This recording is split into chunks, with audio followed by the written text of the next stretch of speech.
What is going on, everybody? We are here for another wonderful weekly live stream, and today we're going to be talking Lorwyn Eclipsed spoilers because, boy, I'm finally, like, I was excited about Avatar because I love Avatar, but I'm really excited about Lorwyn. I mean, for me, I've been playing since probably Scourge, which a lot of you may not even know what that set is, but it's a very old set.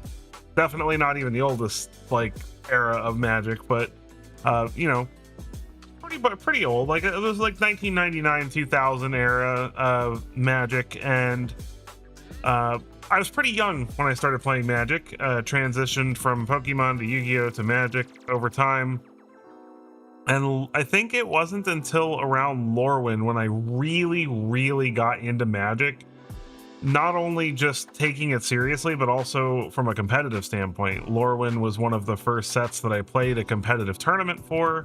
It was one of the first sets I bought a box of Magic cards for. It was one of the first times I really worked hard to collect a set.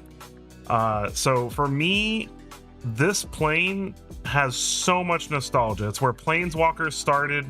It was where, before Mythics were a thing, you know, the original Ajani and Liliana and Jace and Garruk and Chandra, they were all just rares. You know, there were no mythics back then, and Planeswalkers were a brand new thing. And so for me, this just comes home, you know, and I love so much that it really feels like they got a lot of the same artists and artists who could do a lot of the same stuff to really bring back the feeling of original Lorwyn in this set. And like, there's like some Shadowmoor and stuff as well, like inspired themes in the set as well, because obviously back then it was Lorwyn, Morningtide, and Shadowmoor. It was a block of Lorwyn sets, and we don't do blocks anymore. So there's a lot of inspiration from all three of the original Lorwyn, the Morningtide, the Shadowmoor sets.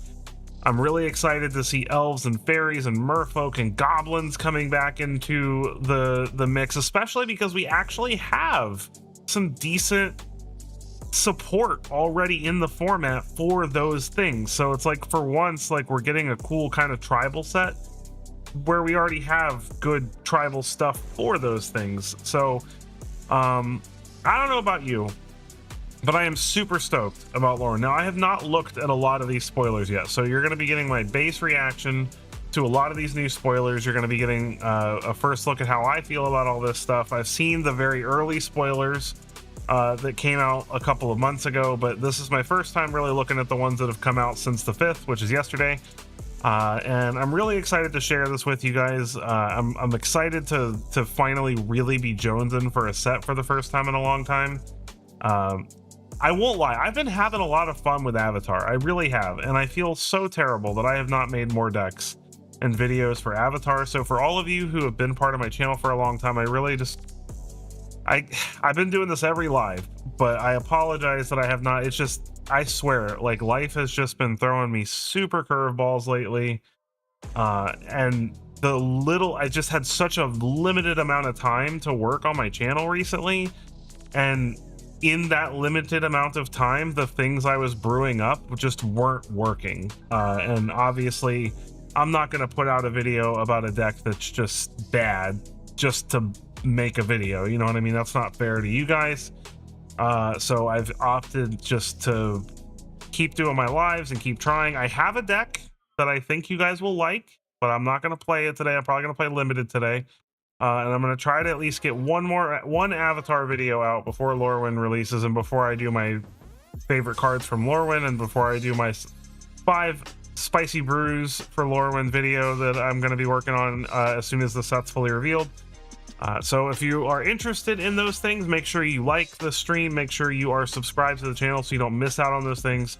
And then obviously, if you want to join the Sev Squad Discord, there's a link to that in the description. It's free to join. You don't have to be part of my membership program to be a part of that, but you do get bonus perks if you want to become a member of the channel, as well as some members only content, which I will be getting back to making some members only content here soon. Yeah, so I'm really excited. Let's get into these spoilers.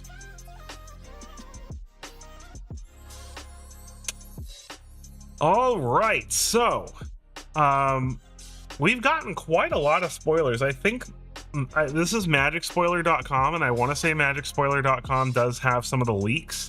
So some of the stuff, it's pretty sure that the leaks are, you know, reliable. But if we see any leaked spoilers here, we want to make sure that we're taking that with a grain of salt, just in case something's wrong or the translation's wrong or something of that nature. But there has been quite a lot spoiled, so we're going to get into it. So the first one we've got here is Collective Inferno. So we're, for 5 mana, 3 and 2 red, we're getting an enchantment with Convoke. So we're getting Convoke back, which is really cool. I love the Convoke mechanic, I always have. And it feels especially prudent in this set because, you know, this set's going to be very tribe-based, or, well, typal based. Basically, for 5 mana or convoking with 5 mana, as this enchantment enters, choose a creature type, double all damage that sources you control of the chosen type would deal. Very strong if you can just pay a couple of mana and maybe like some, like if we do this in like Boros and you've got like some vigilance creatures or something like that, you know, like angels would be kind of interesting with this, even though there aren't any angels in the set. But just thinking about all the different kinds of like tokeny stuff that we can do, there's lots and lots of different token generating types of cards already in standard, and this is just going to be a really fun out of nowhere win condition that I think is really cool. So we are going to be seeing the big typal creature types that we're going to be seeing are like Kithkins and elves and fairies and goblins and giants, elementals, stuff like that. So we're going to see a lot of that stuff in this set, and I'm always all about sets like this. Is very like this and Bloomborough are like best buddies. There's going to be a bunch of cards in this set that are going to help out like Bloomborough archetypes that never got there, and I'm really excited for it. So we've got Eclipsed Flamekin next, which is 1 hybrid blue, hybrid red, and so 1 and 2 hybrid blue red, sorry. For a 1/4, when this creature enters, look at the top 4 cards of your library. You may reveal an elemental, island, or mountain from among them and put it into your hand and put the rest on the bottom. That's actually pretty sweet, especially if you're playing an elemental typal deck. Being able to get one of your better lands, especially because we've got, it says island or mountain cards. So this counts shock lands and it counts surveil lands, which is very sweet. So I think this is an okay card. It's not anything insane, but like if we can like bounce this or repeat this mechanic or double up on it, that's pretty cool. We've got Lasting Tarfire, 2 mana enchantment at the beginning of each end step. If you put a counter on a creature this turn, this enchantment deals 2 damage to each opponent. This is sort of an interesting win con.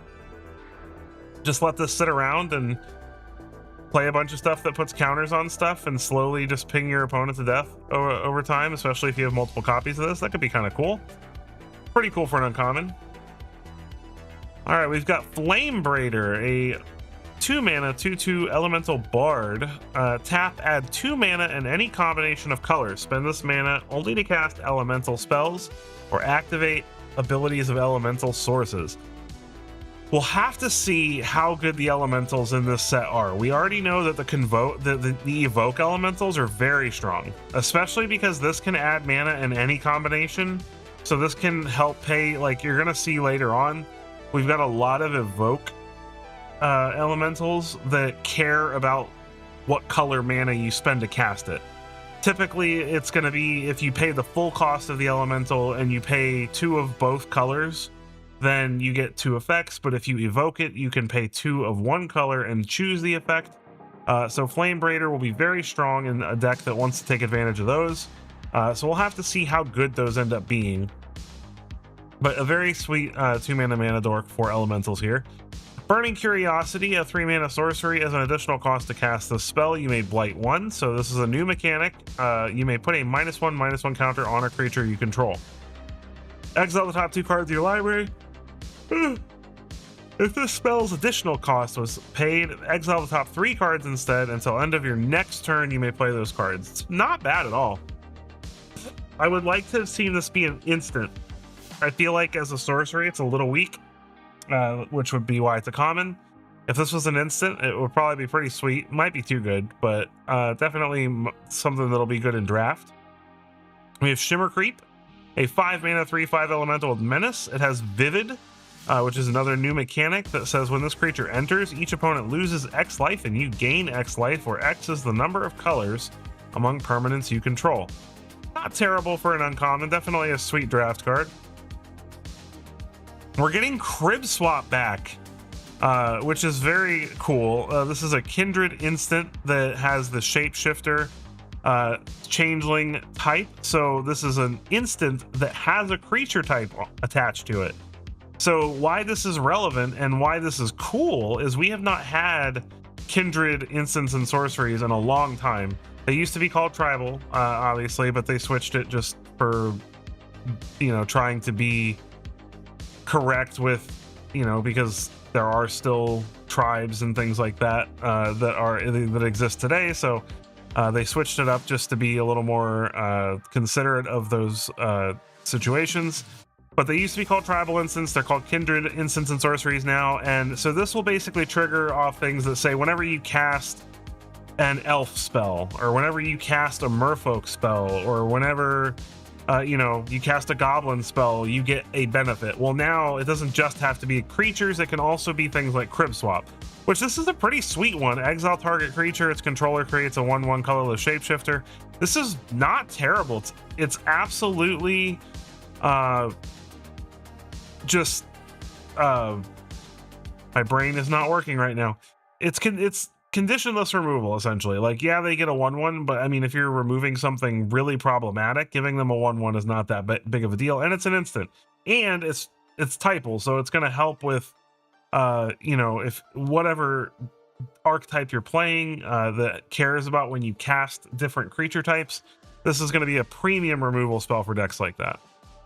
We have Dawnhand Eulogist, which is a 4-mana elf warlock 3/3 with menace. When this creature enters, mill 3 cards. Then if there is an elf card in your graveyard, perfect example, Crib Swap counts as an elf card, which is why they're wording it this way. If there's an elf card in your graveyard, so these kindred instants and sorceries will count for stuff like this. If there's an elf card in your graveyard, each opponent loses 2 life and you gain 2 life. So this actually even kind of curves into each other. You Crib Swap your opponent's thing, you play Dawnhand Eulogist, you drain the opponent, and, you know, not that I think you'd actually play that in a deck in standard, but you get what I'm saying. This is a commander card, commander card, commander card, commander card, commander card, commander card, a bunch of commander cards, and then we have, here we go, Grub, Storied Matriarch. So this is a flip card. This is a part of a new, like, cycle of there's I believe there's an Oko Planeswalker that can do this, and then Grub is so they're flip cards, but they are flip cards that you control with it looks like all of them so far at least have a 1 mana cost to do so. So this is a 3-mana 2/1 on the front, legendary goblin warlock with menace. When it enters or transforms into Grub, Storied Matriarch, return up to 1 goblin card from your graveyard to your hand. That's not terrible, you know, in a goblin typal deck, just being able to buy something back from your graveyard that your opponent's removed. And then at the beginning of your first main phase, so the next turn, so if Grub survives a turn, you can pay 1 red and flip it into Grub Notorious Auntie, which is a 2/1 with menace that says whenever Grub attacks, you may blight 1. So that's the mechanic where you put a -1/-1 counter on your own creature. I'm assuming that this is going to be beneficial in situations where you need counters on your stuff or things like that. We are seeing Persist come back as well, so that's going to be an interesting mechanic as well to see in standard. So you get to create a tapped and attacking token that's a copy of the blighted creature, except it has at the beginning of the end step sacrifice this creature token. So that's a pretty sweet ability. So this will be able to attack. So you play this on turn 3. On turn 4, you pay the 1 red mana at the beginning of your first main phase.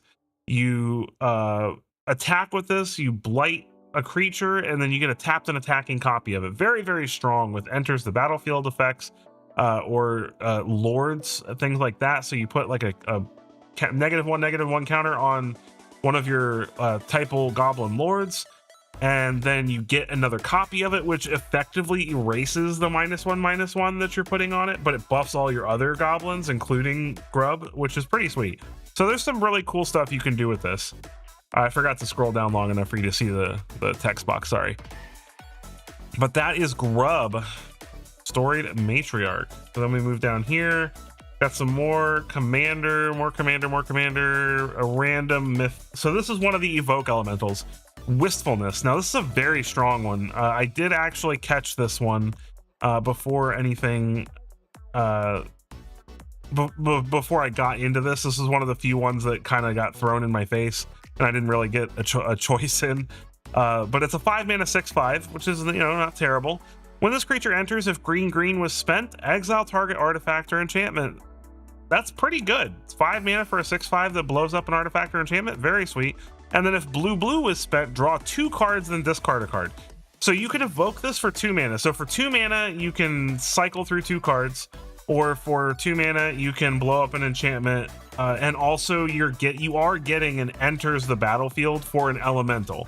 So if there's anything in your deck that cares about elementals entering or casting an elemental spell, this will still count for that.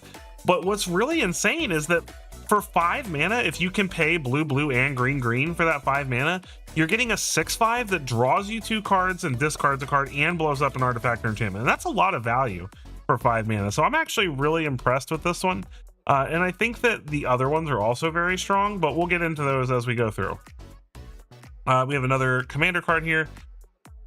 Oh boy, am I excited about Doran Besieged by Time. So Doran Besieged by Time is in the main set. It's driving me nuts how many random commander cards are in here, but Doran is a 4-mana Abzan card with 0/5. Each creature spell you cast with toughness greater than its power costs 1 less to cast. So it's going to reduce the cost of all your big boys, and we have so many good toughness matters cards right now. If we can just get a couple more in this set, and Doran's a really strong payoff for it, we might actually get a big butts deck this set, guys. We might finally get a legitimate big butts deck in this set. I'm really hoping for it. It reduces the cost of any creature with toughness greater than its power. So that's actually very beneficial, even outside of a deck archetype like that, because he's a 0/5 and his ability is going to affect himself, but it's also just good with a lot of other creature cards. You think about like the things that can curve into this, like the vampire that I can't remember the name of off the top of my head right now, the 2/4 vampire with death touch that makes a 1/1 and draws you cards. Perfect example of a card that goes great with this. Just a ton of even just like the demon, like Bloodletter of Aclazotz, things like that. Like there's so many crazy things that you can use to take advantage of this card. So let me read its second ability so you can see why I'm freaking out about it. Whenever a creature you control attacks or blocks, it gets +X/+X until end of turn, where X is the difference between its power and toughness. Let me read that for you one more time. Whenever a creature you control attacks or blocks, it gets +X/+X. That includes power, until end of turn, where X is the difference between its power. So when this creature attacks or blocks, it gets +5/+5. It becomes a 5/10. When Bloodletter of Aclazotz attacks, it becomes a 4/6. When, you know, like, goodness gracious, imagine Pride of the Hulklade with this. Pride of the Hulklade is a 2/15. So it gets +13/+13 when it attacks. God forbid you make it unblockable. Very, very cool. I think Doran Besieged by Time has some serious potential. It's just good by itself. It's good on its own. It doesn't need to be in a toughness matters deck to be good. But there are so many creatures with higher toughness than what's going on, Immortal King. Thank you so much for joining the stream. How you doing? There are so many creatures with toughness higher than their power that are very strong, very, very good cards. That this card just makes even better by reducing their cost and giving them buffs every time they attack or block. The blocking part is what's really cool to me. The fact that it's also blocking, super awesome. I was really depressed that the Reaper King No More was not in Standard. It is not, though, and neither is Massive Mysteries. I would really love to see that in Standard, but it's not. We've got Bristlebane Battler. This is a cool one. So it's a 2-mana 6/6 with Trample and Ward 2. But it enters with 5 -1/-1 counters on it. So it is a 1/1 when it enters with Trample and Ward 2. But whenever another creature you control enters while this creature has a -1/- counter on it, remove a -1/-1 counter from it. It is, but not for standard. But he's really good, at least in my opinion. He puts -1 counters on creatures, and then whenever one of those creatures dies, you get to put it onto the battlefield under your control. That seems really sweet for commander, but not in standard, unfortunately. So this guy gets huge really quickly. Like, you just play this guy in a soldiers or Kithkin or just any kind of like token kind of build, and he's a 1/1 on turn 2. I mean, God, you just play something that makes a couple tokens on turn 3, and he's a 3/3 or a 4/4 if you can play like a make 2 tokens and a 1-drop kind of deal. Like, there's so many things that can just, he can be a 4/4 like just on the next turn, and it's just really, really sweet. So I think that Bristlebane Battler is actually a lot better than it looks, and will be very, very powerful in standard. You play commander and commander only?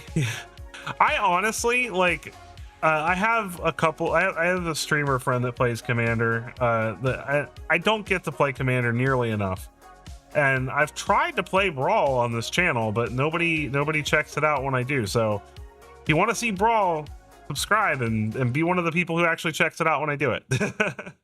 We've got a new Ajani, guys. Ajani Outland Chaperone. So 3 mana for a 3 loyalty planeswalker with a +1 to create a green and white Kithkin creature token. So nothing crazy for his +1. His -2 deals 4 damage to a tapped creature, which is actually pretty solid. You know, three mana planeswalkers that can actually remove something are quite powerful, in my opinion. You know, it reminds me a little bit of like 3 mana Lily, sort of. And then the -8 is actually pretty crazy if you build around it, and you can actually consistently get there, but that's a big price. That is a big ultimate from 3 loyalty. Look at the top X cards of your library, where X is your life total, and put any number of non-land permanent cards with mana value 3 or less from among them onto the battlefield, then shuffle. So very strong ability, but it takes a lot of time to get there. And what's going on, Wample? Welcome to the stream.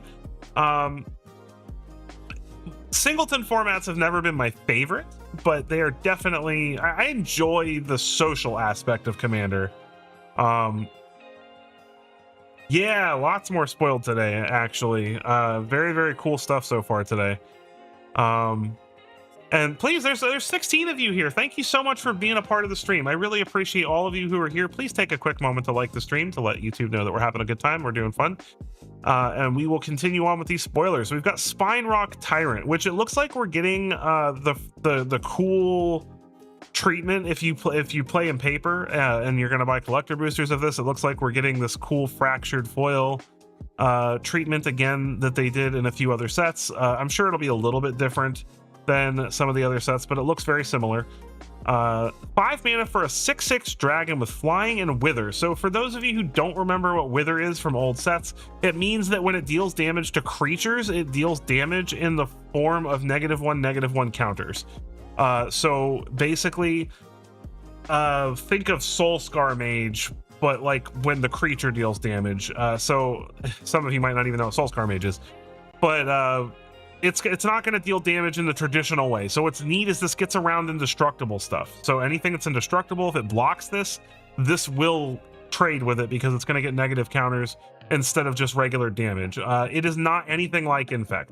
Infect deals poison counters to a player. This does not deal poison counters to a player. It only affects combat damage between 2 creatures. I'm excited for this set as a new Magic player, and you want to see Lorwyn. Listen, if you're a newer player, this is probably gonna be the best representation of what this game is supposed to be, because we have definitely, I'm sure if you just started playing, you've seen kind of the controversy around all these new universes beyond IPs, when we're getting like Ninja Turtles and Avatar and Spider-Man and stuff.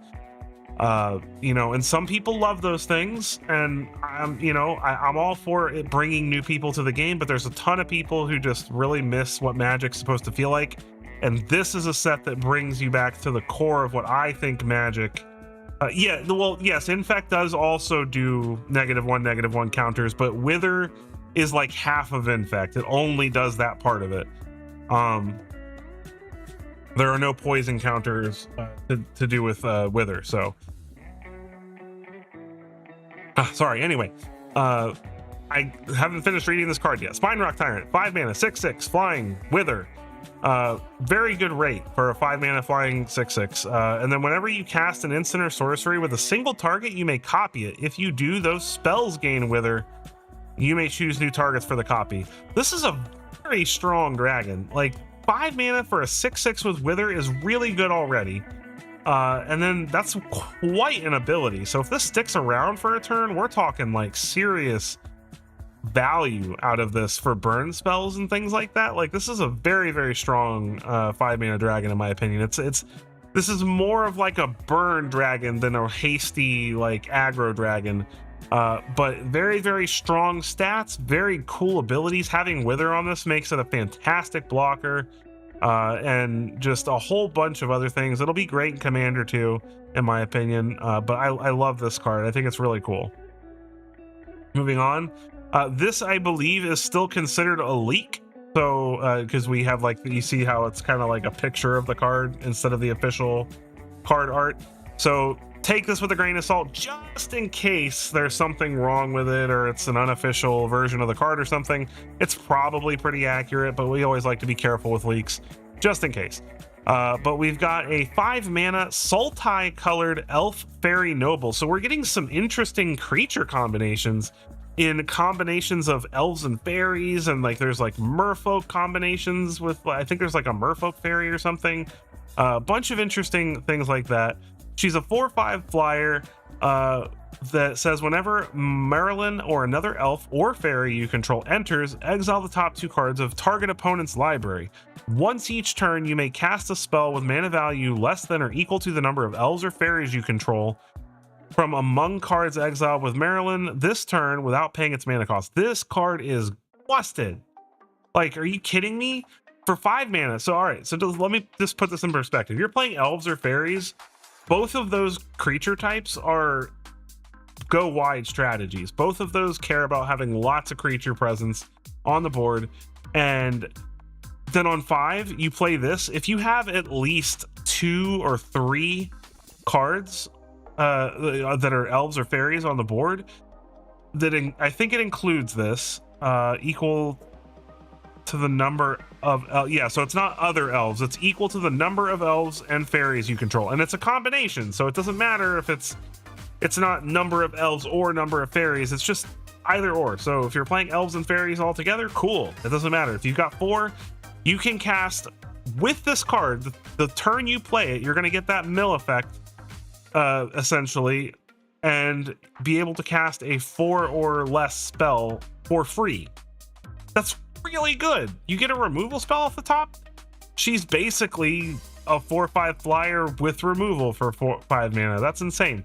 So Marlin Fey Ascendant seems really strong to me as a top end in an elf fairy deck that lets you really take advantage of your opponent's deck and do some shenanigans, and I love it. I'm here for it. We have Champion of the Weird, a 4 mana 5/5 Goblin Berserker.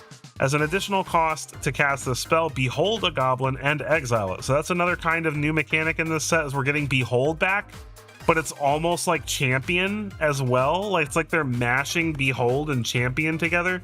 The original Lorwyn had a mechanic called, there's been a couple. You got Blight. Blight puts a counter on something that you control. We've got where is it?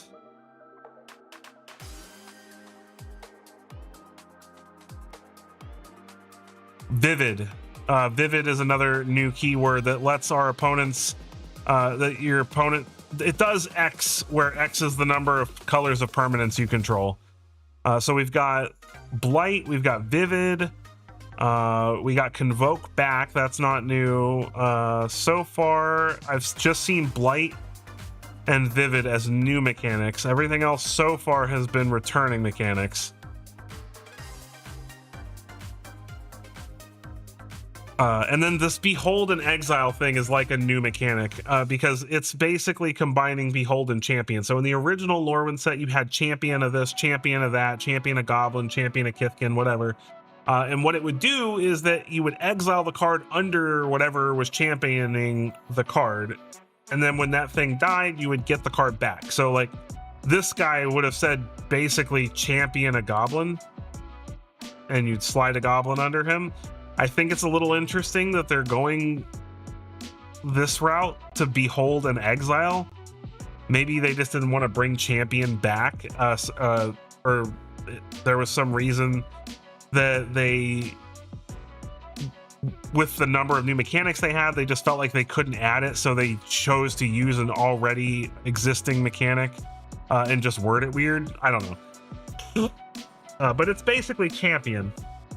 So we're going to exile a Goblin, or, well, no, Championing, I think, lets you do it from the field, too. Maybe Championing was only from the hand. Maybe that's the difference.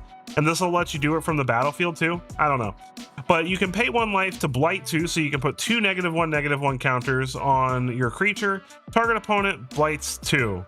Activate only as a sorcery. So this is kind of interesting, because you can put some -1/-1 counters on your stuff to force the opponent to do the same. Whenever this creature leaves the battlefield, return the exiled card to its owner's hand. This is also an interesting mechanic for protecting things from board wipes. That was a very common thing to do with Champion back in the original Lorwyn set, was people would champion something to protect it from a board clear, and then opponent would wipe the board, you get it back. It was very cool mechanic. So this is an interesting card. I don't know if it'll see play, but I like the spirit of it. And I think it's interesting that you can just pay the 1 life. I wonder how it works. I wonder if you can pay 1 life and blight 2 if you don't have a legal target to blight. It's kind of interesting. We have Champion of the Klaken, 4 mana, 4/5 Kithkin Knight with Flash. As an additional cost to cast the spell, behold the Kithkin and exile it. Other Kithkin you control get +1/+1. When this creature leaves the battlefield, return the exiled creature or card to its owner's hand. So it's basic. It's not terrible. It's a 4/5 Flash Lord that does require you to exile something from your hand or from your battlefield to play it, but that's not terrible. Yeah, Wither's been around for a while. Uh-oh. My headphones died for a second. Okay.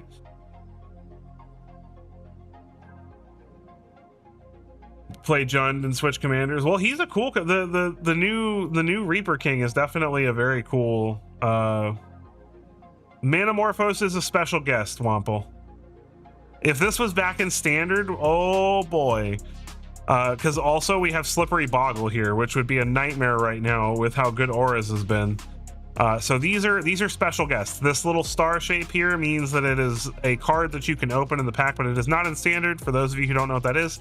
But we do have a card from standard here, Dawn Blessed Pennant. So this is like a Soul Sisters card for all the typal cards from this set. So as this artifact enters, choose Elemental, Elf, Fairy, Giant, Goblin, Kithkin, Merfolk, or Treefolk.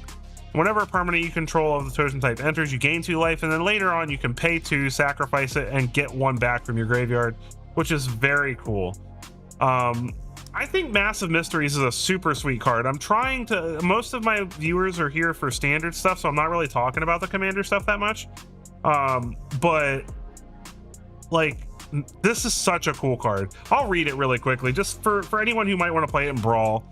It's a really cool card. 5 mana, 5 color, 5/5, first strike, vigilance, trample. At the beginning of combat on your turn, another target elemental you control gains Myriad until end of turn.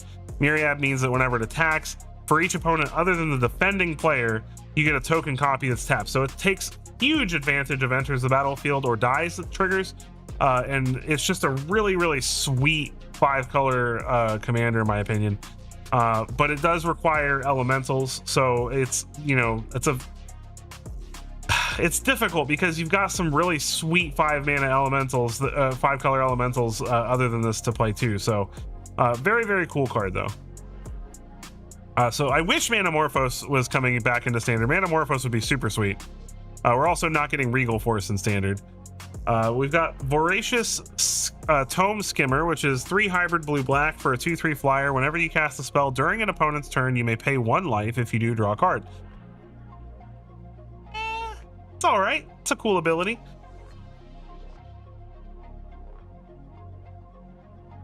Yeah, no, it would probably be too good if it was in standard.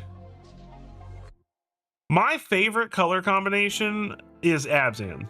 Like when I'm playing, like for Commander, I always like to play 5-color, if I'm being honest.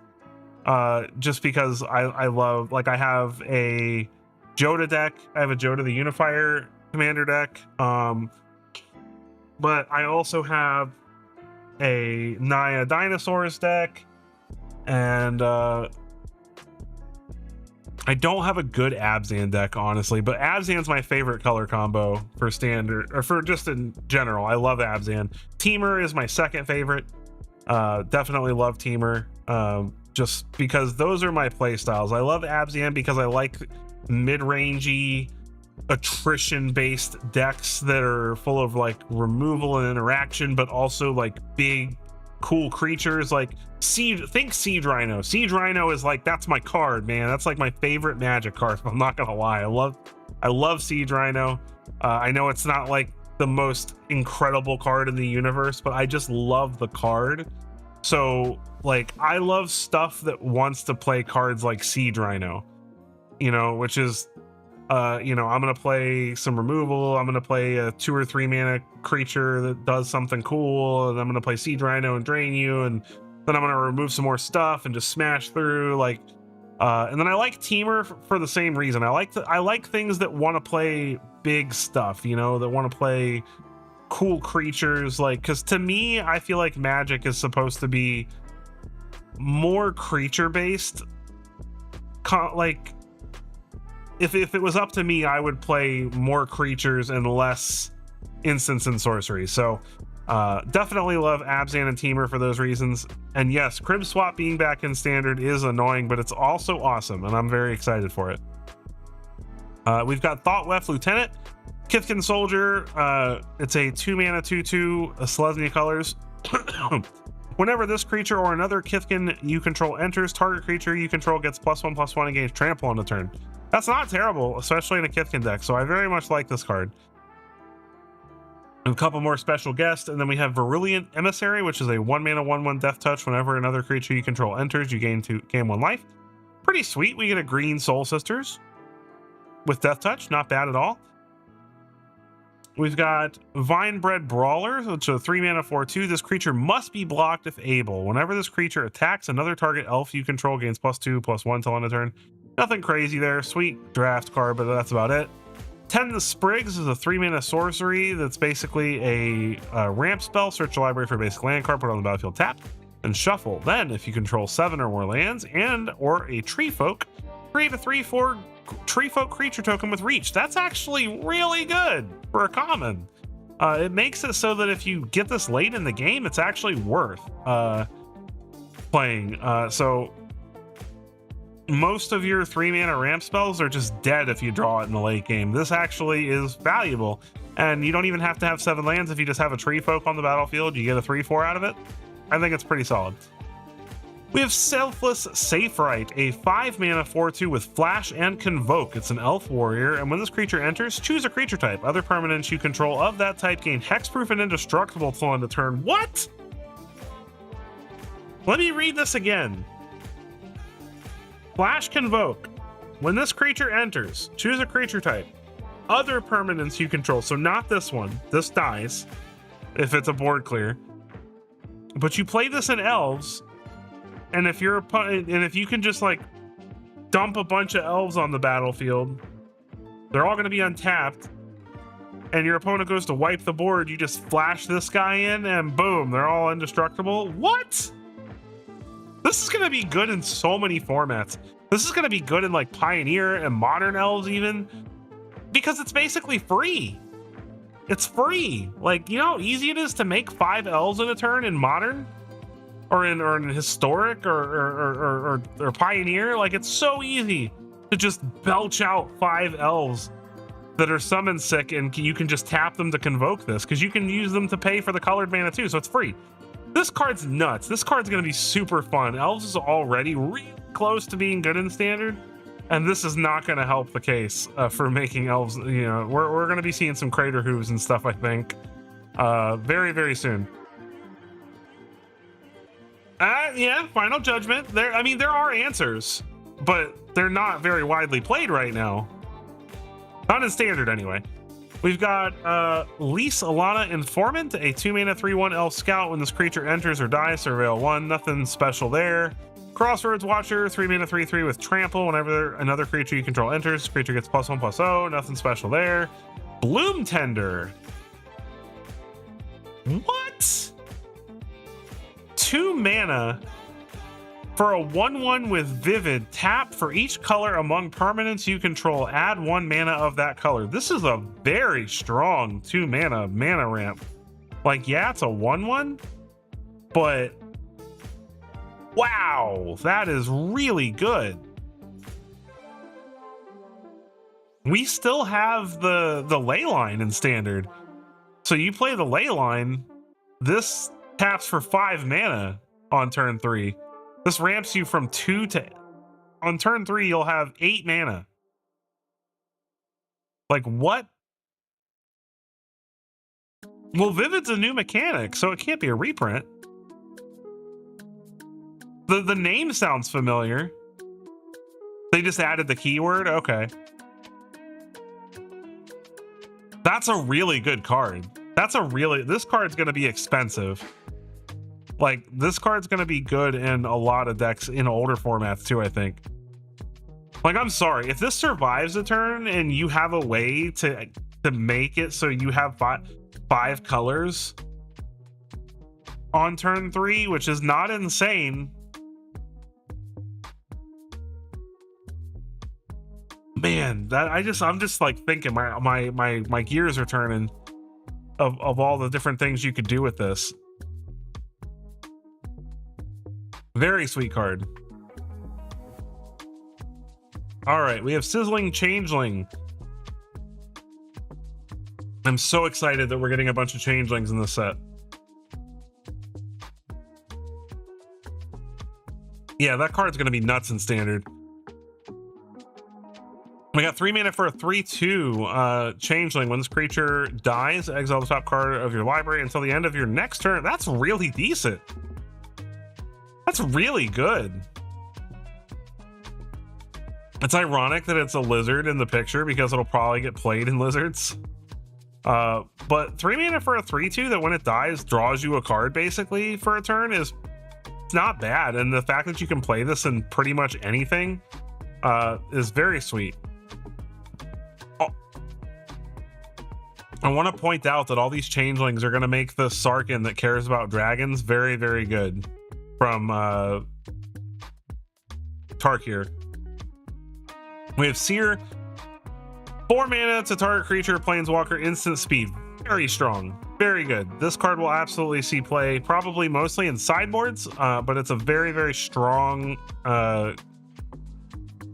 removal spell just because we don't get a lot of 4 damage instants for creatures, and the fact that it can also hit planeswalkers is pretty sweet. So I actually think having Seer back in standard is very nice and will be very helpful. Elder Auntie, 3 mana for a 2/2 Goblin Warlock. When this creature enters, create a 1/1 black and red Goblin creature token. Nothing crazy there, but definitely sweet for Goblin decks. Iron Shield Elf, 2 mana for a 3/1 Elf Warrior. With discard a card, this creature gains indestructible till end of turn. Tap it. Good for a couple of reasons. Being able to keep an elf on the board by discarding things is always sweet, and free discard outlets are always sought after for things that want you to discard cards. So this card will see play in elf typal decks probably, and it'll also see play in decks that just care about discarding things. So keep your eyes out for that one. We have Mistbind Click, which is a special guest, not going to be in standard. Silver Guild Mentor, though, is pretty sweet. We've got a 2 mana 2/1 Merfolk Wizard. As an additional cost to cast this, behold a Merfolk or pay 2. When this creature enters, create a 1/1 white and blue Merfolk creature token. So basically makes a couple of Merfolk. Very good if we get some good Merfolk lords in this set, possibly. We've got Wanderwine Farewell, which is a 7 mana kindred sorcery Merfolk with Convoke. so we can pay with creatures to cast it. Return 1 or 2 target non-land permanents to their owner's hands. Then, if you control a merfolk, create a 1/1 white and blue merfolk creature token for each permanent returned to its owner's hand this way. So you bounce 2 things, and then if you already have a merfolk, you get up to 2 more 1/1 merfolk tokens, which is pretty sweet. I guess it's really going to matter how easy is it to convoke this out, and how good is it if you do get to convoke it out. You know, like, is this really worth it? I wish it was an instant, but I'm kind of likening it to the dragon, the blue dragon. My brain is not on fire tonight. I am not being able to the blue regent dragon that bounces 2 things. I'm kind of likening it to that, but you don't get as nice of a body out of it. But you can also cast it for much cheaper. So Spell Snare, definitely good to have Spell Snare back in standard, giving control decks some sweet counter tech against decks playing a lot of 2-drops, which there are many of right now. We have Sun Dappled Celebrant, a 6 mana 5/6 with Convoke. It's a Tree Folk Cleric with Vigilance. This is nothing special. I mean, it'll be great in draft. We have Personify, 2 mana for an instant. Exile target creature you control, then return it to the battlefield under its owner's control, and you get a 1/1 colorless shapeshifter with Changeling. I actually like this card. I think it's very cool. Being able to blink something is always very good. There's a lot of different decks that care about blinking their stuff. Blink, you can, if you have like 4 mana, you can evoke an elemental and then blink it with Personify and get an additional shapeshifter out of it. So there's a lot of interesting, cool stuff that you can do. Gonna put that into your Mukjin Gataxias commander deck. The sorcery? The merfolk thing?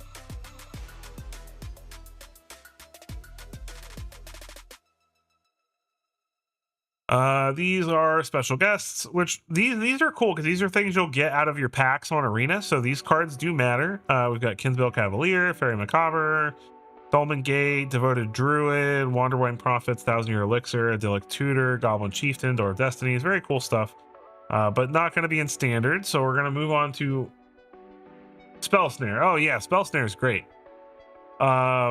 Sonar Innovative First Year. Spell Snare is a reprint, so you can already put that in your Jin Gataxias deck. Spell Snare has been around for a while. Sonar Innovative First Year, 4 mana, 2 and 2 hybrid red blue for a Goblin Sorcerer 2/4 with Vivid. At the beginning of your first main phase, reveal cards from the top of your library until you reveal X non-land cards, where X is the number of colors among permanents you control.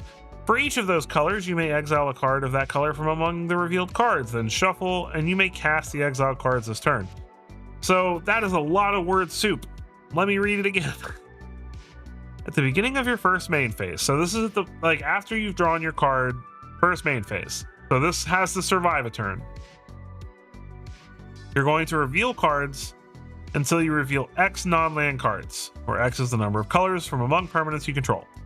So if we have 2 cards, we're going to reveal until we reveal 2 non-land cards. Then for each of those colors, so if it's just this guy, it's red and blue, we can sort of pseudo draw 2 cards. If we get a red one and a blue one, we can cast both. If you play lots more colors than that, then you can cast more cards. It's interesting.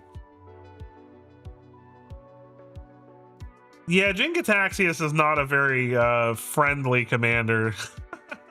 It can't be. Where honestly, like, my horror story is I used to have a friend named Matt Whalen, who I should not be telling names. I didn't say that out loud. You don't know how to spell it? Ha! Anyway, he played not Jaya. Joya. It's a card that lets you suspend cards for 2 mana, and his entire deck strategy was to suspend a couple of huge things like Ulamog or Emrakul or whatever, and then Armageddon the board and wipe the board in any way possible, stasis the board, anything. His whole deck, the entire thing, was purely built around making sure nobody else got to play Magic and that he got to cast some big, huge, horrible creature, and it was terrible. I hated it. We have Blossoming Defense coming back into Standard. I love this card. Giving something +2/+2 and hexproof is very nice. It can be a sweet combat trick, but it can also protect your stuff, and it can also push some damage in the late game for lethal. So very, very sweet card there. I love Blossoming Defense, and I'm very excited to have it back in Standard. We have Goat Nap, 3 mana for a sorcery. Gain control of target creature until on the turn and tap it. It gains haste if that creature is a goat. It also gets +3/+0 until end of turn. So it's fun if you're snatching changelings. You snatch a changeling, it gets +3/+0 until end of turn. It's pretty cool.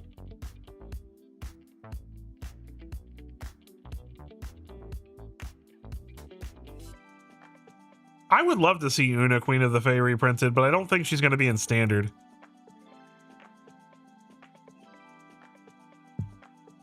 She might be in the bonus sheet, maybe. Hexing Squelcher. This card's going to be real annoying. 2 mana for a 2/2. The spell can't be countered. It has ward, pay 2 life. Spells you control can't be countered. Other creatures you control have ward, pay 2 life. So it makes every time your opponent tries to destroy anything that you play, it goes bye-bye. Well, I mean, sorry, their life goes bye-bye. I mean, so this is fantastic in an aggressive burn creature deck. Whether you're playing goblins or not, this is going to be a very strong card. And mono red is going to get very annoying again. Count your blessings while you can, because mono red's coming back for you. Mornsong Aria. It's a 3 mana legendary enchantment. This card is very interesting. Players can't draw cards or gain life. At the beginning of each player's draw step, that player loses 3 life, searches their library for a card, puts it into their hand, then shuffles. Now the problem with this is that it is your opponent gets to do it first. So it's sort of like a burn spell, kind of, sort of, but you're going to lose the life too. And your opponent gets to search their card for the perfect thing. I don't think this card is going to make it in Standard, honestly. Just because your opponent can either search for something they need to just completely turn the tide of the game against you. The only time I could see this being good is if you have counter magic to back it up. So a very late game play where you can play this, know that you can counter whatever they fetch, and then you go get your win con knowing that they can't overcome what you have. So maybe it sees play in a control shell.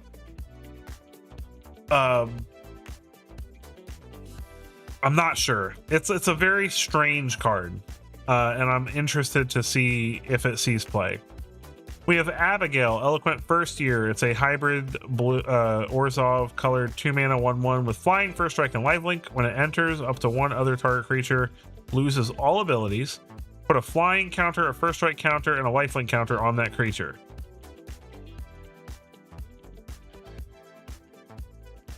Avatar's Wrath does not do that. No, it's Avatar's Wrath prevents them from playing cards from exile on their next turn. So whatever you airbend with Avatar's Wrath, they can't cast it on their following turn. This is an interesting card. I don't see a 1/1 being crazy, but being able to slap a flying first strike and lifelink counter on like a decent like bodied creature is pretty sweet. Too far.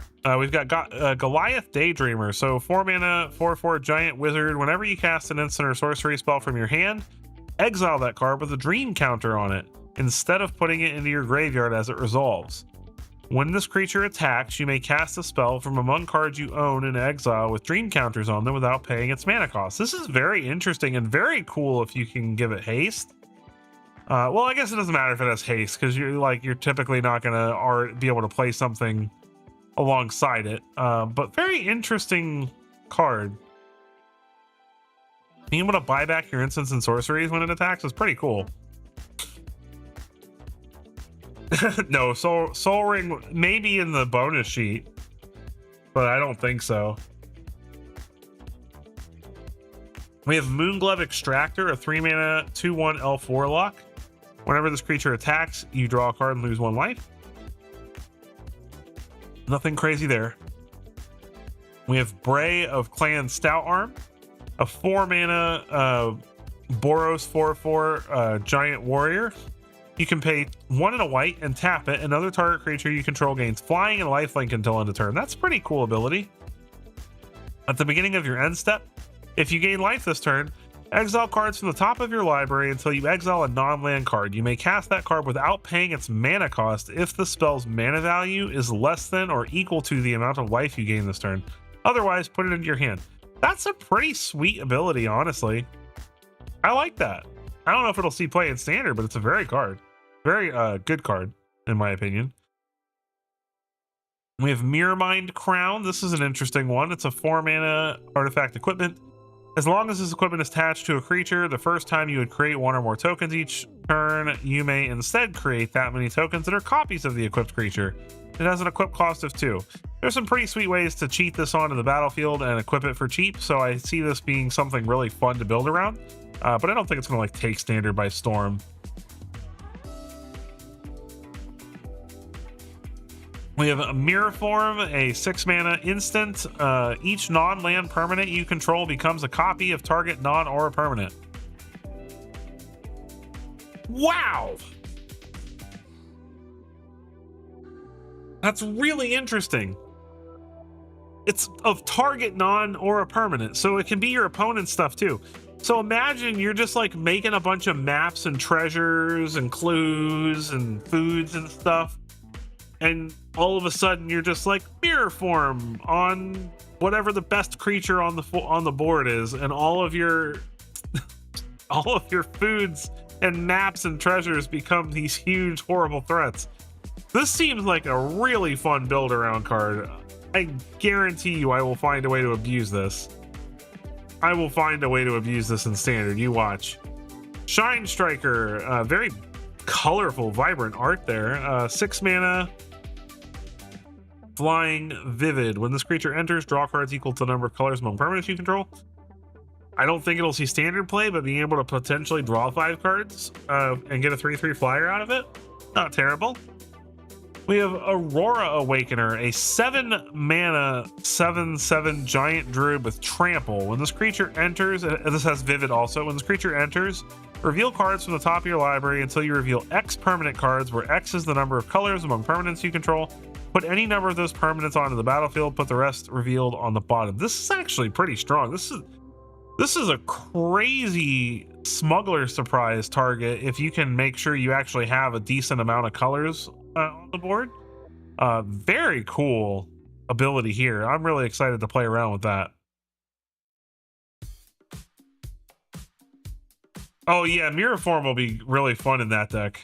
I agree. Chronicle of Victory, 6 mana for a legendary artifact. As Chronicle of Victory enters, choose a creature type. Creatures you control of the chosen type get +2/+2 and have first strike and trample. Whenever you cast a spell of the chosen type, draw a card. It's not terrible. If you can find a way to cheat this onto the battlefield for less than 6 mana, I would say this card is A+. At 6 mana, it might be a little bit late to the party, but I mean, +2/+2 first strike and trample is nothing to shake a stick at. Especially like elves could really take advantage of this, but elves already kind of has like sick win conditions like Craterhoof. So I don't know. Maybe this sees play, but I feel like 6 mana might be a bit much. If we can find a way to cheat it into play for cheaper, then I think it'll be great. Chomping Changeling, a 3-mana 1/2 Changeling. When it enters, destroy up to 1 target artifact or enchantment. Not terrible, but not anything super exciting there. We have Flock Imposter. I love the artwork on this card. I love this creepy little blue bird thing. It's adorable, and I want a plushie of it, like right now. I hope this becomes the next plushie character right here. Just give me this. Give me this little adorable blue bird thing. I want it. It is a 3-mana 2/2 Changeling with flash and flying. When it enters, return up to 1 other target creature you control to its owner's hand. Just a pretty sweet way to protect something from removal and keep presence on the board. This kind of stuff is always very powerful in just any kind of tempo-based strategies. or buying back ETB effects. Very cool. We've got Winnowing, a 6-mana sorcery with Convoke for each player. Choose a creature that player controls, then each player sacrifices all other creatures they control that don't share a creature type with the chosen creature they control. So if I'm understanding this correctly, this is a convocable board wipe that you get to choose the creature, and if you're playing a typal deck, you sacrifice nothing. That seems really good. Like, I'm understanding that correctly, right? For each player, you choose a creature that player controls. So I choose one for you, one for me. Then each player sacrifices all other creatures they control that don't share a creature type with the chosen creature they control. So if I choose Kithkin and all my creatures are Kithkin, I keep all my Kithkin. If I choose your thing and that's the only creature you have of that type, then you sacrifice everything. Except for the one that I chose. That seems really good. Appeal to Irdu, 4 mana for a instant convoke. 1 or 2 target creatures each get +1/+2 or +2/+1 till end of turn. Nothing crazy there. We have Boggart Mischief, a 3 mana kindred enchantment goblin. When this enchantment enters, you may blight 1. If you do, create 2 1/1 red and black goblin creature tokens. Whenever a goblin creature you control dies, each opponent loses 1 life and you gain 1 life. I actually really like this card. I think it's pretty sweet. You get 2 goblins out of it. If you kill a goblin in the process, your opponent gets drained. When you attack, your opponent doesn't want to block the goblins because they still get drained anyway. Seems pretty sweet. We have Dawnhand Dissident, a 1 mana 1/2 elf warlock. You can tap and blight 1 to surveil 1. Tap and blight 2, exile target creature from a graveyard. During your turn, you may cast creature spells from among cards you own. Exile with this creature by removing 3 counters from among creatures you control in addition to paying their other cost. What? What? There's a bunch of, there's like a handful of cards that they are printing that enter with like a bunch of -1/-1 counters on them.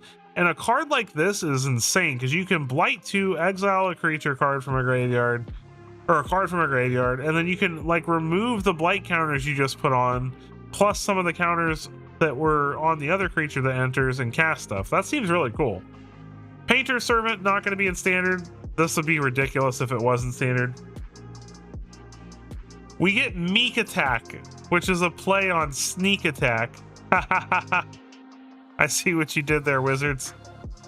And it's basically the exact same card. It's a 3 mana enchantment with a 2 mana activation cost that says you may put a creature card with total power and toughness 5 or less from your hand onto the battlefield. That creature gains haste at the beginning of the next end step. Sacrifice that creature. What I think is neat about this card is you can really abuse star cards or cards that have a power and toughness equal to something, because in your hand they would not meet that power and toughness requirement. So kind of an interesting way to sneak out cards like that. I don't know if the card will see play, but it's a very, very funny take on an old card that's super busted. And I think it's really cool. Bitter Blossom not in standard, although we do have a Bitter Blossom S card that they printed. But it's cool. This artwork is super sick. I love that artwork for the special guest. We have Dream Caesar, which is a 4 mana 3/2 fairy rogue. Flying, when this creature enters, you may blight 1. If you do, each opponent discards a card. Nothing crazy. We have Explosive Prodigy, a 2 mana 1/1 with Vivid. When this creature enters, it deals X damage to target creature an opponent controls, where X is the number of colors among permanents you control. That's okay. I don't think it's insane. Grub's Command, a 5 mana command kindred sorcery goblin. Choose 2. Create a token that's a copy of target goblin you control. Creatures target player control gets +1/+1 and gains haste until end of turn. Destroy target artifact or creature. Target player mills 5 cards, then puts each goblin card milled this way into their hand. I'm trying to think if this is worth 5 mana. So for 5 mana, creating a token that's a copy of a goblin is probably pretty good, especially if you can create a token that's a copy of a lord or a very powerful goblin.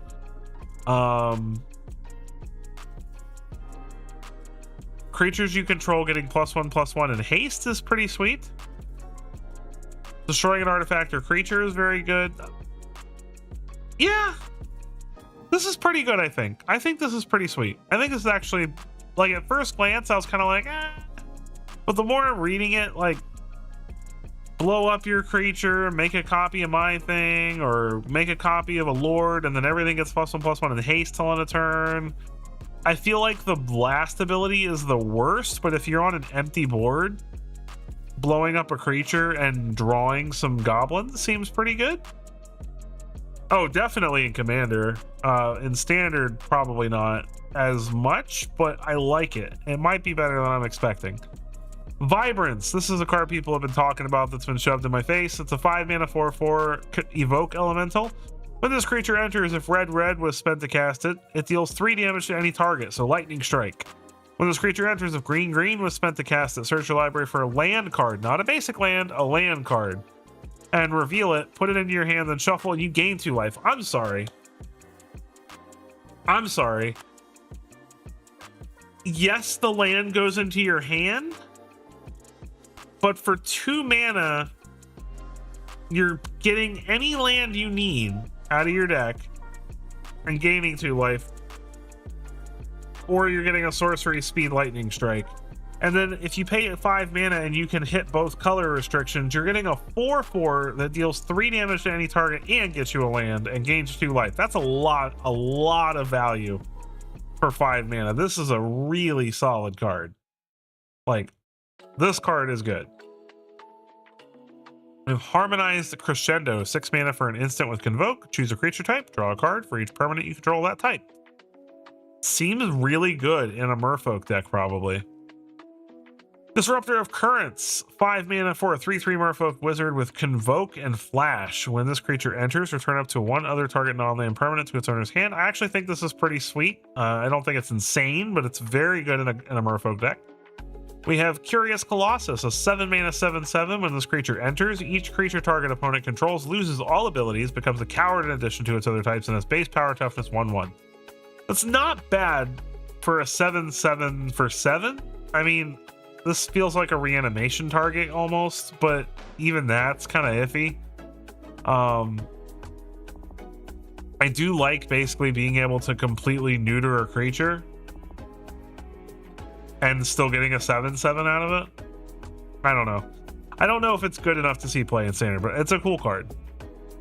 We've got Oko, Lorwyn Liege. So this is a Planeswalker with the ability of that goblin from earlier. It is a 3 mana 3 loyalty Planeswalker. It's our second 3 mana Planeswalker of the set. At the beginning of your first main phase, you may pay green if you do transform Oko. So his abilities on this side are +2, up to 1 target creature gains all creature types. And this effect doesn't end, it's permanent. Really good. And +1 target creature gets -2, -0 till next turn, so he can protect himself from a potential threat.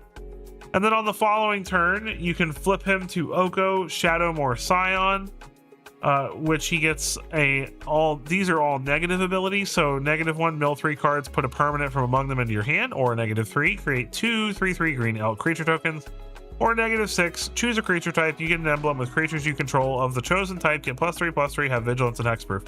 Very, very strong, in my opinion. I think this version of Oko will see play.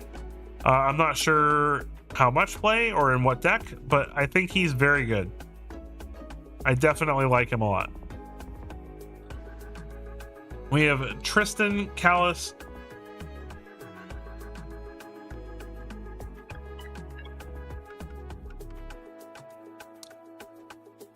Which card are you talking about, CA?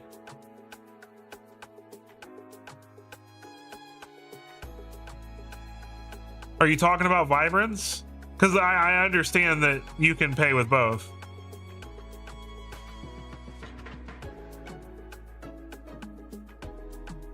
If you're talking about the evoke elementals, you can only pay either or if you're evoking it, because you can't pay more than 2 mana. So if you're evoking the card, you only get to pick one or the other. So for 2 mana, you get to pick one of those 2 abilities.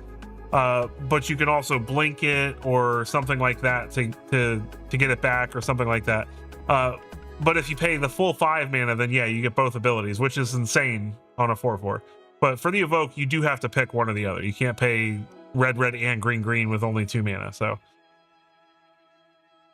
where was I? Tristan, Callous Cultivator, 3 mana for a 3/4 with Death Touch Elf Druid. When this creature enters or transforms into Tristan, Callous Cultivator. Oh, it's a flippy card. Let's look. Mill 3 cards. Then if there's an elf card in your graveyard, you gain 2 life.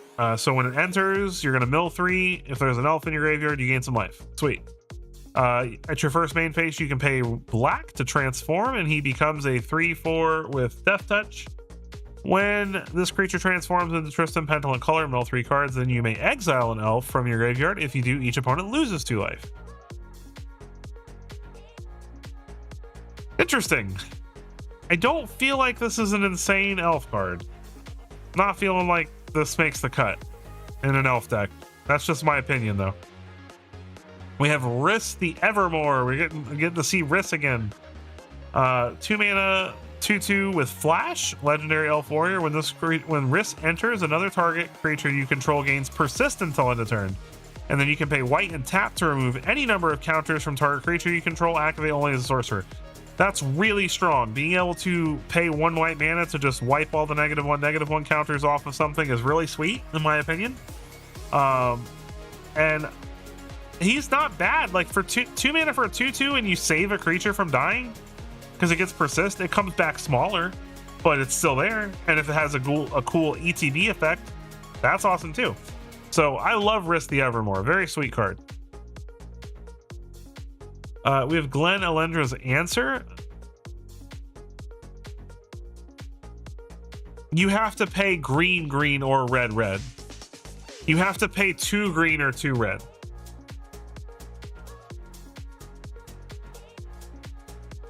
Yeah, so it's because you have it's if you pay 2 red, you get an ability. If you pay 2 green, you get an ability. Yeah, it's still really good. It's still a fantastic card. Like, even with that restriction, it's very, very strong. Glen Alendra's Answer, 4 mana for an instant. This spell can't be countered. Counter all spells your opponents control, all abilities your opponents control. Create a 1/1 blue and black fairy creature token with flying for each spell and ability countered this way. Interesting. This could be really fun. Imagine, like, your opponent has like a bunch of otters and prowess creatures on the battlefield, and you just play this. You counter the spell, counter all the prowess triggers, and make a boatload of fairies. Like, this seems like a really fun card to combat like any kind of decks that have a lot of triggers that would trigger off of casting a spell. So prowess triggers or things like that. Like, that could be a really fun card as a sideboard option against Izzet. We'll have to see. We have Kin Binding, 5 mana enchantment. Creatures you control get +X/+X, where X is the number of creatures that enter the battlefield under your control this turn. At the beginning of combat on your turn, create a 1/1 green and white Kithkin creature token. That's actually pretty interesting, because at minimum, you at least get to give all of your creatures +1/+1 till end of turn. On the turn you play this, and then on subsequent turns, if you can put a couple of creatures into play, you get to buff them even more. So it's a pretty sweet card. We already reviewed Hexing Squelcher, so I'm not quite sure why it's there. We've got Deepway Navigator, which is a blue-white 2/2 Merfolk Wizard with Flash. When this creature enters, untap each other Merfolk you control. As long as you attacked with 3 or more Merfolk this turn, Merfolk you control get +1/+0. It's interesting. And flash it in after you declare attacks and give everything +1/+0, and then have it all to block with on the following turn. Seems pretty good. Champions of the Perfect, 4 mana for a 6/6 elf warrior. As an additional cost to cast the spell, behold an elf and exile it. Whenever you cast a creature spell, draw a card. Very strong ability. And when this creature leaves, return the exile card to its owner's hand. This is really good. It's a 4 mana 6/6, and it lets you just draw a bunch of cards every time you cast the spell, which I think is very sweet. All right, Immortal, thank you so much for joining the stream. I appreciate you. Make sure you like the stream. If you're not subscribed, make sure you go ahead and do that before you leave so you don't miss out on all the cool stuff I'll be doing. I know you said that you mostly play Commander, but I'm going to probably be trying to do some more Brawl stuff. And I might even be trying to get in on some Commander streams in the near future. We'll see. So thank you so much for being here. I appreciate you, and I hope you have a great night. Pretty lands. These are all going to be in standard. Nice full arts. I love the art. I love the art aesthetic of Lorwyn. I'm really, really digging all these full art lands. Even the regular lands are sweet.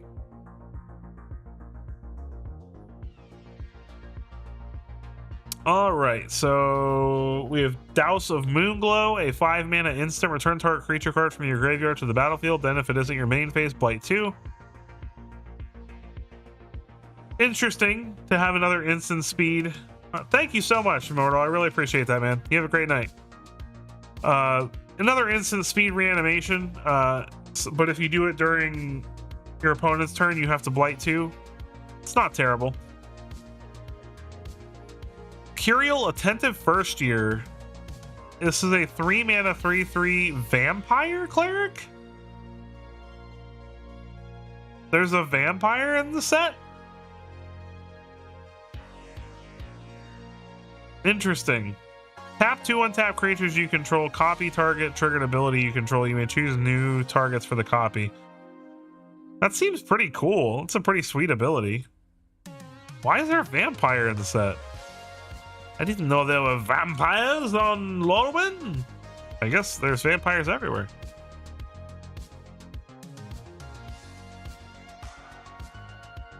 Sorry, my allergies are absolutely terrible this evening.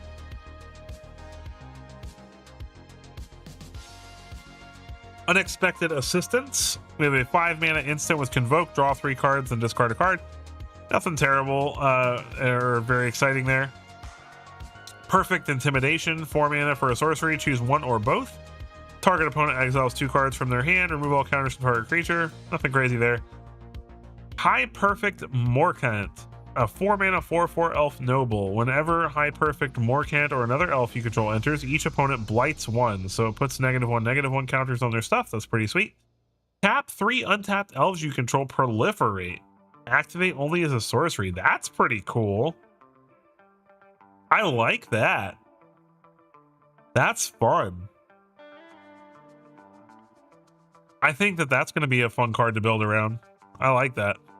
We have Deceit. This is the blue-black Evoke Elemental. So we've got a 6-mana 5/5.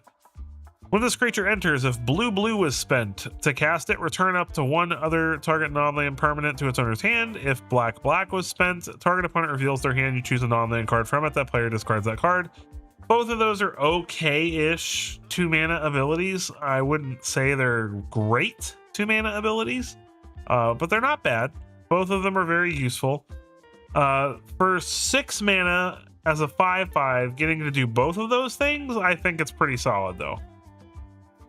We are getting the other 5 Shocklands, which is very exciting. Very happy to be getting the rest of the Shocklands. So now we will have all 10 Shocklands, so that will be awesome. Oh, I guess this is gonna be the one. Are they gonna have? I need to watch the trailer. Maybe we'll watch the. I'm not gonna put you through watching the trailer. But I'm interested. Like, is it just this card X out of 500, or are they gonna have a few other ones?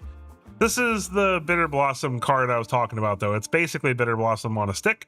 It's 2 black for a 1/1 with flash and flying. At the beginning of your upkeep, you lose 1 life and create a 1/1 blue and black fairy with flying. Very sweet.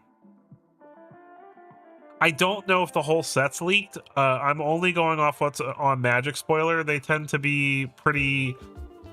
There are a few cards on here that I can tell are from the leaks.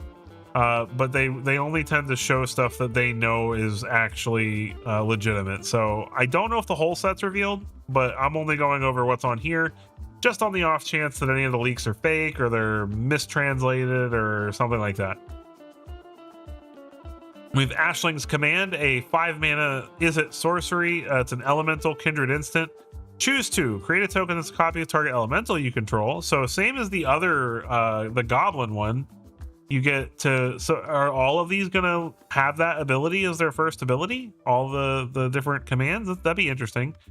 Create a token to copy target elemental you control. Target player draws 2 cards. Ashling deals 2 damage to each creature target player controls, or target player creates 2 treasure tokens.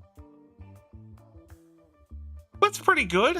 Being able to make a copy of something and wipe away a bunch of their little stuff on their side of the board is pretty sweet. Drawing a couple cards and doing that is pretty good.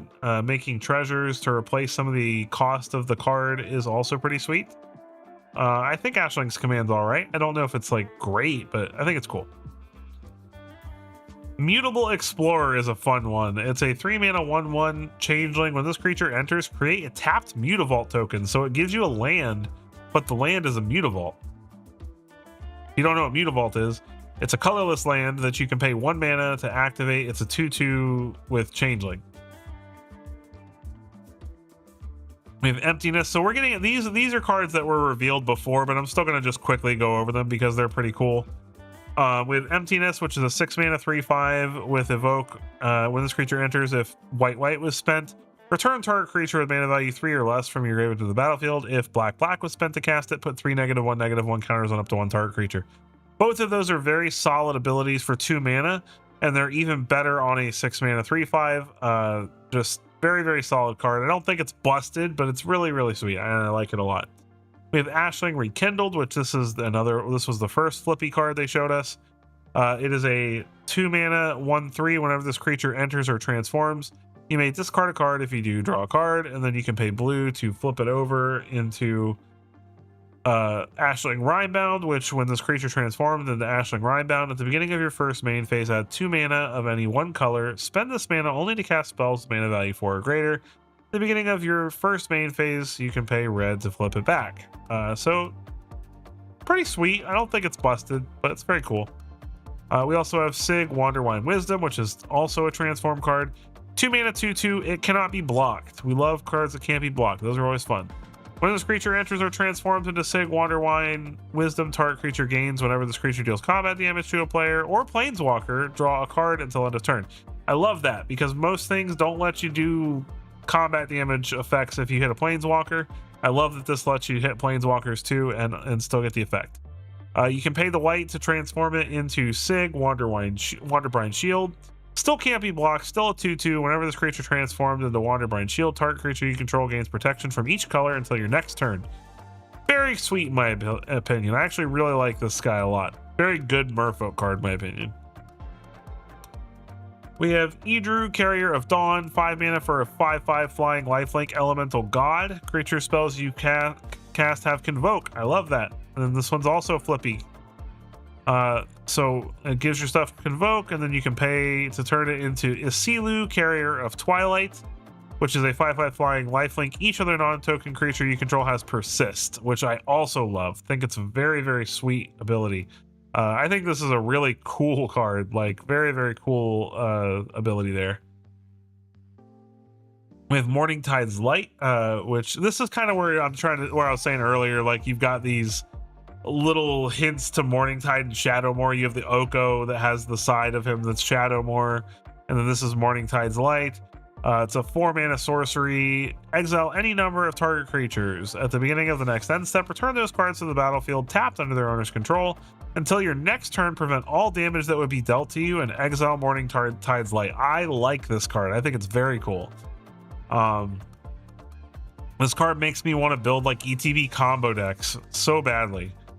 And I can think of fun stuff to do with this in lots of formats, not just standard. And then all these cards we went over already: the Bitterbloom Bear, the Mutable Explorer, the Sig. But then we've got Figure of Fable. This is the last card that they've revealed so far. It is basically Figure of Destiny, but in green-white instead of blue-white. Figure of Destiny is one of the first like level-up-y cards that we got in Lorwyn. It was a very cool card, and this card follows suit by doing very similar things. It's a 1-mana 1/1. You can pay 1 hybrid white green to make it into a 2/3 Kithkin Knight. You can then pay 3 mana 1 and 2 hybrid green white. If this creature is a scout, it becomes a Kithkin Soldier with base power and toughness 4/5. And then for 6 mana, if this creature is a soldier, so for each of these, you have to have gone through the previous one. It becomes a Kithkin avatar with base power, toughness 7/8, and protection from each of your opponents. So it's a very strong card if you can get to that last level there. But it's just a really good Kithkin card. Like if you're going to play Kithkin Typal, it's a sweet payoff for the late game if it survives that long. And that is the Lorwyn Eclipsed spoilers so far. I'm really, really excited about this set. I think it is awesome. I'm loving the art, I'm loving the aesthetic. I'm loving everything about this set so far. Just wonderful, wonderful cards, and just really giving me back the vibes of old Lorwyn. I think they're just really, really knocking it out of the park with this set, and I think this is going to be one of their best sets in a long time. I really, really do. I cannot say enough good things about what I've seen so far, and what I am hoping to see, but I am very happy. This is just looking so good. But with that, I'm not feeling super great right this second. I'm actually dealing with a little bit of stomach issues right now. I know it's a little TMI. Try to be honest with you guys. So I'm not gonna. This did go on a little bit longer than I was expecting. It's 9:30 my time, and I was only planning to stream until 10. So I don't really have time to play very much on Arena right now. So I'm gonna go ahead and cut it a little short tonight with this, and I'm gonna try to take some time later on to get one last video out for Avatar. I do have a sweet deck built that I think you guys will enjoy, that I think will still be good even after this set comes out. So it'll have a little bit of staying power. I even think it gets a few upgrades from this set, in my opinion. So I'm gonna try to work on getting that video done so that I can have that out to you guys by the end of the week. And then next week I'll be working on my favorite cards from Lorwyn and my 5 spicy brews from Lorwyn. I'm really excited to make those for you. Thank you all so much for everyone who joined me tonight. It's been wonderful. It was really nice to see so many new people joining the stream and talking and chatting. Please make sure you take a quick moment to hit that like button, hit that subscribe button. Make sure you check out all the links in the description to my Discord and to all my social media. All those things help me out, and my Discord is a great way to get in touch with me, talk to me about cards, decks, ideas you have. And any of my members that talk to me there, I always take the stuff that they say, and sometimes I even try it out on stream, and it's very awesome. So make sure you do that. And yeah, Lorwyn, excited. I'll catch you guys in the next one.